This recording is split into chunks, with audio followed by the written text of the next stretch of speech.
Seja bem-vindo ao canal História na Profecia. Aqui você verá como a história mundial foi predita na Bíblia Sagrada. Sim, você descobrirá como a profecia bíblica tem se cumprido com admirável precisão no decorrer da história. Nosso objetivo é fornecer subsídios com dados e raciocínios em defesa do historicismo como método correto de interpretação das profecias do Antigo e do Novo Testamentos. Este é o 14º vídeo de uma série especialmente dedicada ao estudo do livro do Apocalipse. Temos o propósito de dissecar tudo o que for possível e estiver ao nosso alcance nesse intrigante livro das Escrituras, o último da coleção do Novo Testamento. Neste vídeo, continuaremos nosso estudo sobre as 7 igrejas do Apocalipse. Você aprenderá mais sobre o período histórico representado pela Igreja de Filadélfia. Então, bastante atenção agora, pois nosso estudo já vai começar.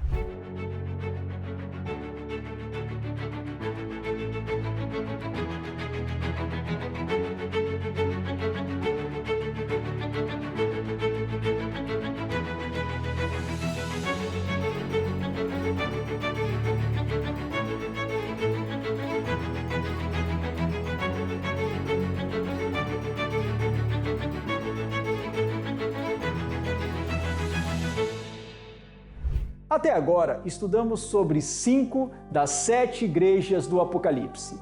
Vimos que cada igreja corresponde a um período da história do cristianismo, sendo a igreja de Éfeso símbolo do período apostólico, a igreja de Esmirna símbolo do período das perseguições de Roma imperial contra os cristãos, a igreja de Pérgamo símbolo do período em que a igreja passou a se relacionar com o governo civil a partir de Constantino, sendo que nessa fase muitos pagãos não convertidos passaram a ingressar na igreja, trazendo para seu meio práticas mundanas em desarmonia com os princípios bíblicos e também conceitos da filosofia grega, muito diferentes do pensamento do mundo semítico, do mundo judaico.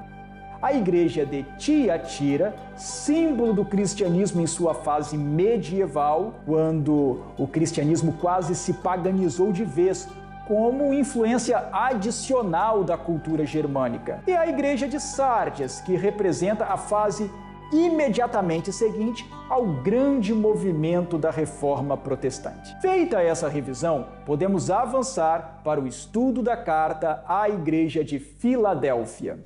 A cidade de Filadélfia fica no interior da Anatólia, a 120 quilômetros a leste de Esmirna. O solo ao redor de Filadélfia é bem fértil, razão pela qual algumas das melhores vinhas do oeste da Ásia Menor são encontradas nessa região.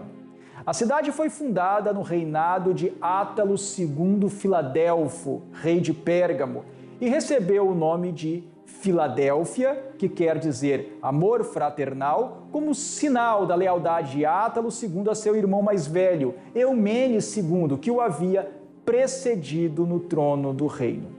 Filadélfia tinha suntuosos templos e belos edifícios públicos. Entretanto, ela nunca teve a importância política, econômica ou religiosa de algumas das outras cidades mencionadas no Apocalipse. Não se sabe quando e como o cristianismo foi introduzido nessa cidade. Na Baixa Idade Média, Filadélfia se tornou um importante centro cristão. Os valorosos cidadãos cristãos de Filadélfia resistiram aos ataques de outras nações por séculos, só vindo a cair em poder dos turcos em 1390 d.C.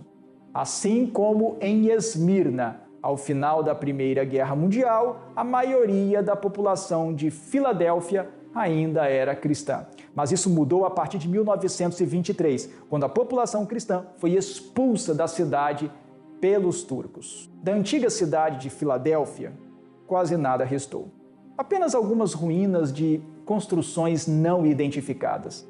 Não há grandes templos, ginásios e teatros, como em Éfeso, por exemplo. Tratemos agora da carta à igreja de Filadélfia. Nessa carta, Jesus se apresenta como aquele que tem a chave de Davi, que abre e ninguém fechará, e que fecha e ninguém abrirá. É apropriado que Jesus se caracterize dessa maneira, pois na mesma carta é dito para a liderança da igreja de Filadélfia que uma porta aberta estava sendo posta diante dela, a qual ninguém poderia fechar. Uma porta aberta é um inequívoco símbolo de oportunidade, ou seja, uma oportunidade especial concedida pela providência divina estava sendo oferecida à liderança da igreja de Filadélfia, uma oportunidade para o reavivamento espiritual e para a pregação do evangelho. De fato, após o período de formalismo religioso, estagnação na descoberta de novas verdades e pouco dinamismo no evangelismo que caracterizou o protestantismo durante os anos que se seguiram à morte dos grandes reformadores do século XVI, o mundo assistiu ao surgimento e desenvolvimento do movimento metodista em meados do século XVIII. João Wesley foi o instrumento de Deus para o início de um grande despertamento religioso, com ênfase na salvação pela graça divina, no livre-arbítrio, na vida transformada e, por isso mesmo, até certo ponto, metódica, isto é, destituída de coisas vãs, sendo esse modo de viver guiado pelo Espírito Santo, bem como na obediência aos mandamentos de Deus e na possibilidade e necessidade de um cristão atingir a perfeição moral, que se traduz numa vida santificada na prática. O movimento metodista foi tão poderoso que, tendo nascido nas Ilhas Britânicas, se espalhou pelos Estados Unidos, tendo se tornado, durante o século XIX, na maior denominação protestante da América. Ao mesmo tempo, surgiram as sociedades missionárias. Em 1792, foi fundada a Sociedade Batista. Em 1795, foi fundada a Sociedade Missionária de Londres. Em 1804, foi organizada a Sociedade Bíblica Britânica e Estrangeira. Em 1812, foi fundada a Junta Americana dos Correspondentes para as Missões Estrangeiras. Em 1814, formou-se a União Missionária Batista Americana. Em 1816, formou-se a Sociedade Bíblica Americana. Logo depois foi fundada também a Sociedade Missionária Wesleyana. Em 1837, formou-se a Junta Presbiteriana. Essas e outras organizações começaram a se empenhar intensamente na propagação da mensagem do Evangelho em terras estrangeiras, especialmente na África e na Ásia, bem como em espalhar exemplares das Escrituras por todo o globo, o que fez da Bíblia o livro mais traduzido e mais difundido de todos os tempos. Mais tarde, em meados do século XIX, iniciou-se nos Estados Unidos e também na Inglaterra um grande despertamento em torno das profecias bíblicas e da breve volta de Jesus. José Wolff começou a pregar a volta iminente de Jesus em várias partes do mundo. Na América do Sul, o jesuíta espanhol Manuel Lacunza também teve sua atenção chamada para a doutrina do retorno de Jesus e começou a divulgar essa mensagem.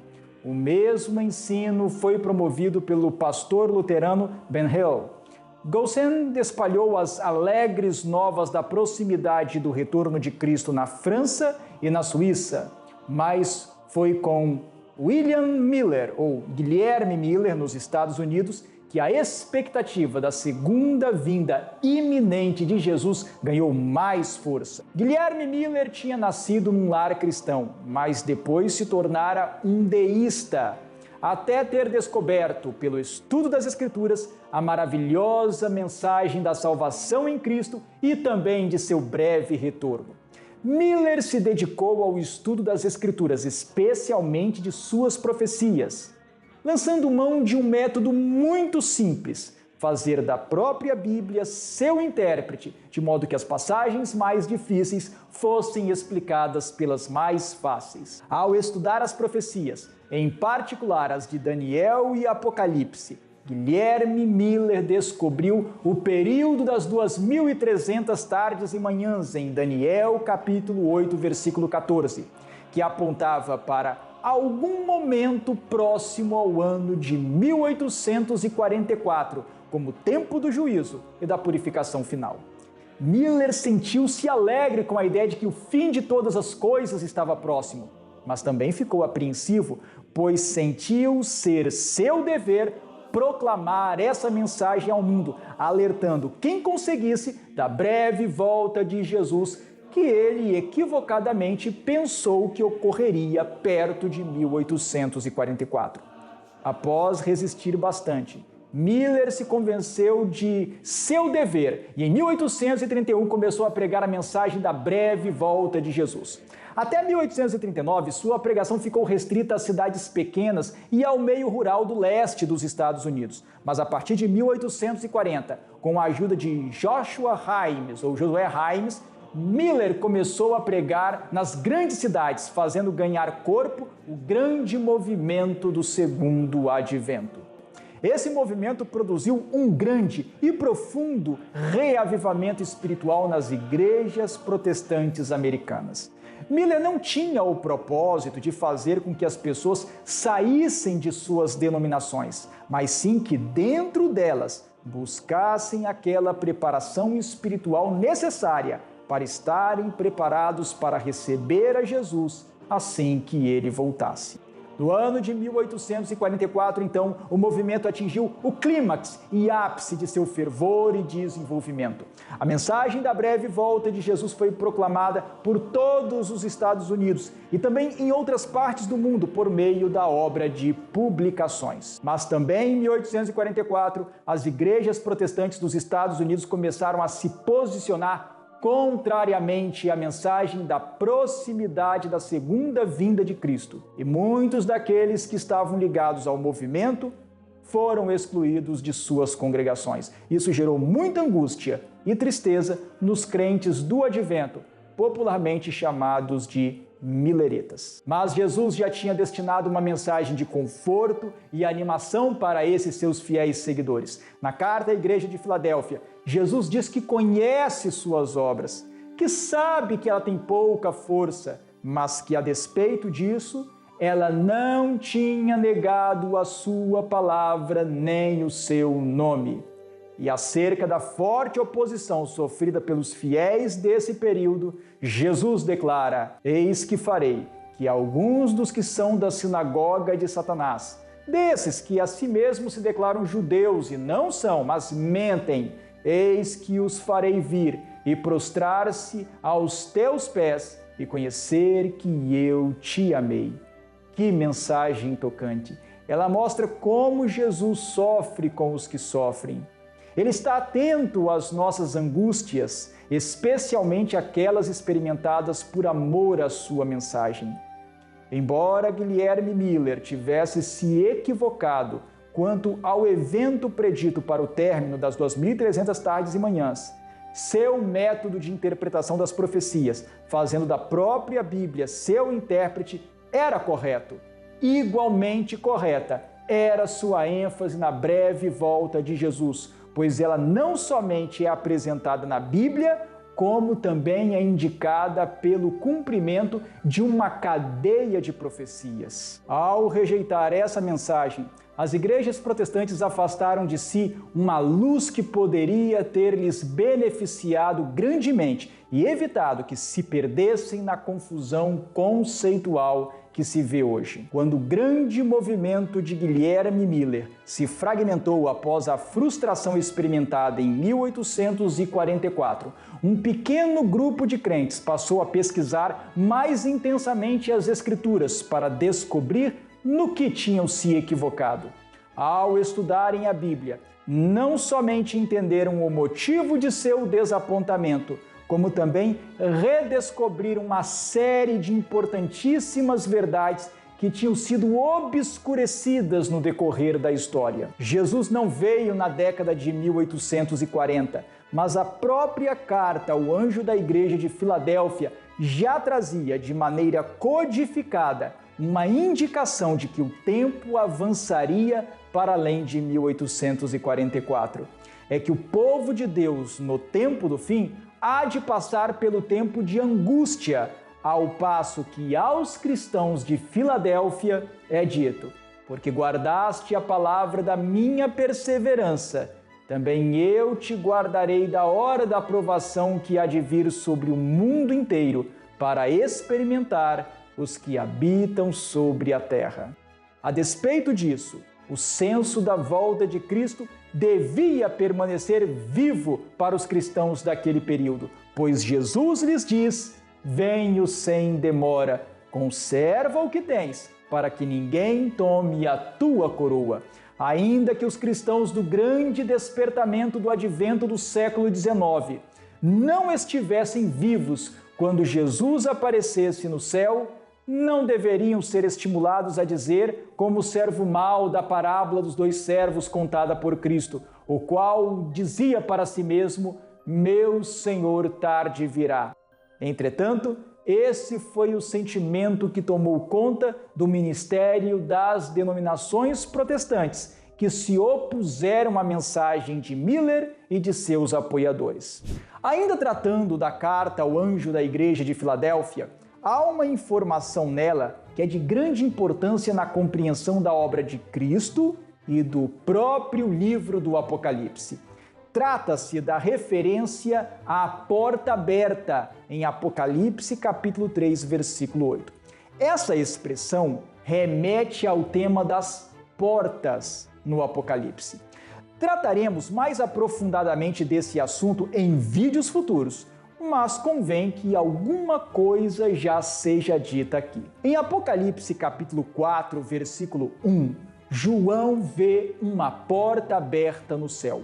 Ao subir ao céu, ele vê, além do trono de Deus, 7 lâmpadas de fogo diante do trono, estrutura que tinha como seu correspondente no santuário da terra o candelabro de 7 braços.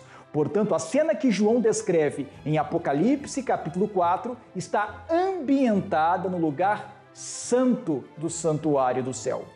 Em Apocalipse capítulo 8, versículo 3, João menciona o altar de ouro, onde se queima incenso, o que também remete para o lugar santo, já que era no primeiro compartimento do santuário terrestre que estava o altar de incenso. Entretanto, em Apocalipse capítulo 11, versículo 19, João diz que após se abrir o santuário de Deus que se acha no céu, ele pôde ver a Arca da Aliança em seu interior. Considerando que nos capítulos 4, 5 e 8 de Apocalipse, João não descreve a Arca da Aliança, embora tenha mencionado os equivalentes celestiais do candelabro e do altar de incenso. E considerando que, ao dizer que o santuário de Deus se abriu após o soar da 7ª trombeta, foi vista a Arca da Aliança no seu interior, em Apocalipse capítulo 11, versículo 19, João só pode estar se referindo à abertura do lugar santíssimo do santuário celestial. Portanto, a porta aberta que João menciona em Apocalipse capítulo 4, versículo 1, dá para o lugar santo. E a abertura do santuário em Apocalipse capítulo 11, versículo 19, diz respeito à porta que dá para o Santíssimo. Como veremos em vídeos futuros aqui no canal, a cena de Apocalipse capítulos 4 e 5 é a do início do ministério de Jesus no santuário celestial, lá no 1º século. Mas o período representado pela igreja de Filadélfia não está no 1º século, mas bem mais adiante, séculos mais tarde. Portanto, a porta aberta de Apocalipse, capítulo 3, versículo 8, refere-se à porta que se abre para o Santíssimo, evento descrito justamente em Apocalipse, capítulo 11, versículo 19. A porta do Santíssimo se abriu em 1844, ao término das 2.300 tardes e manhãs, quando começou a purificação do santuário celestial e o grande juízo da casa de Deus. Essa é a porta que se abriu para os cristãos do período representado pela Igreja de Filadélfia, indicando um novo nível de compreensão da obra de Cristo e do próprio plano de salvação. O aumento de compreensão da verdade importa também no aumento de responsabilidade diante de Deus. Os privilégios concedidos por Deus têm sua contrapartida no dever de beneficiar outros. A luz recebida pelos cristãos do período de Filadélfia não se destinava apenas a satisfazer sua curiosidade, mas a capacitá-los com conhecimento apropriado para ajudar seus semelhantes no novo tempo que se inaugurou com o início do juízo no céu. Tendo começado o julgamento do povo de Deus no santuário celestial, uma nova porta de oportunidade se abriu para os servos de Cristo, os quais estão agora incumbidos de alertar seus conservos do tempo solene em que estamos vivendo e preparar um povo para encerrar a história deste mundo e receber a Jesus em paz. Para encerrarmos nosso estudo sobre a carta ao anjo da igreja de Filadélfia, convém falarmos de sua promessa aos vencedores. É dito: ao vencedor faloei coluna no santuário do meu Deus, e daí jamais sairá. Gravarei também sobre ele o nome do meu Deus, o nome da cidade do meu Deus, a nova Jerusalém que desce do céu, vinda da parte do meu Deus, e o meu novo nome. Nos tempos antigos havia a prática de se inscrever sobre as colunas e as paredes dos templos os nomes de sacerdotes e de pessoas ilustres, o que significava que eles estariam sempre na presença de suas divindades, sendo lembrados por elas e sendo assim especialmente abençoados. Na promessa contida na carta à igreja de Filadélfia, é possível que haja uma referência a essa prática antiga. Parece óbvio que tornar-se coluna no santuário não queira dizer que a pessoa se tornaria literalmente uma coluna, mas que seu nome gravado sobre a coluna equivaleria à própria presença do indivíduo no recinto do templo. Espiritualmente falando, o sentido dessa promessa é que o vencedor será especialmente honrado por Deus, tendo posição de honra e destaque na corte celeste. E Jesus promete gravar o nome de seu Pai, o nome da Nova Jerusalém e seu próprio novo nome sobre esse vencedor, significando simbolicamente que ele estará permanentemente ligado a Deus e a Cristo, e que será para sempre cidadão do novo reino, cuja capital é a cidade santa, a Nova Jerusalém. Que promessa maravilhosa! Você não deseja estar também intimamente ligado a Deus, a Cristo e a seu novo reino? Para que essa promessa possa se cumprir em sua vida, você precisa ser como os cristãos de Filadélfia, ainda que tenha pouca força. Se você guardar a palavra de Cristo, não negar seu nome por suas obras, mas for perseverante e conservar o que tem, Deus lhe concederá vitória espiritual e você será dele eternamente.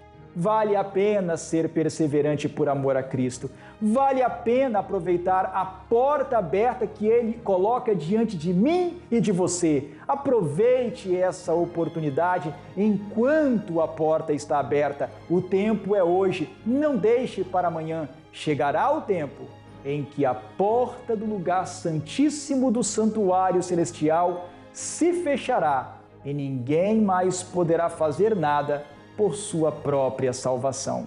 Que sua decisão hoje seja ao lado de Cristo e de sua verdade. Que Deus o abençoe.